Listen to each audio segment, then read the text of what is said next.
Minsan mga idol, nai-stress tayo kung ano na naman ba ang ating lulutuing ulam. At kung minsan akala mo aabot na hanggang gabihan. So kapag hindi umabot ng gabi, magluluto ka ulit. Ang suma total, mga idol, lalong lumaki ang gastos. So for today's video mga idol, tara samahan niyo po ulit akong magluto. Budget meal na hanggang gabihan na ulam na ito mga idol.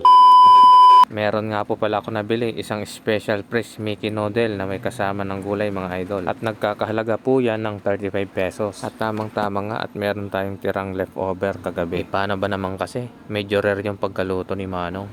At hinugasan ko na rin po pala agad dyan yung Mickey noodles. At nung mainit na yung pangmalakasan kong kawali, naglagay na ako ng kaunting mantika. Igigisa po pala natin sa bawang sibuyas yung leftover na chicken na manok. At nung lumabas na yung natural na amoy ng bawang at saka sibuyas, maglalagay na tayo ng kaunting paminta at kaunting patis. At pagkatapos natin imekos-mekos ng bahagya mga idol, ilalagay na natin yung kaunting na slice na carrot at saka sayote. Takpan lang muna natin ng mga ilang minuto mga idol. At kapag medyo malambot na yung sayote at saka yung carrot, ilalagay na natin yung Mickey noodles at saka yung maliit na repolyo. Yung nabili ko po palang Mickey noodles mga idol ay wala pong kasamang repolyo. Mabuti nga at may natira ako nung nagpansit ako nung nakaraan. Sasabayin na rin po pala natin ng 2 tasang tubig dyan mga idol at isinabay yung umbok na pechay. O diba? Napaka natural ng background sounds natin mga idol. Idolan na tayo. Hindi naman ako kumanta.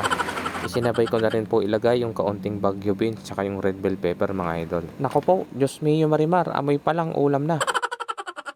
At para mas lalong manot yung lasa mga idol, maglalagay tayo ng isang pirasong chicken nor cubes. At kung napapansin nyo mga idol yung ginagawa ko, hindi lang po itlog ang binabati, nagkakamali po kayo.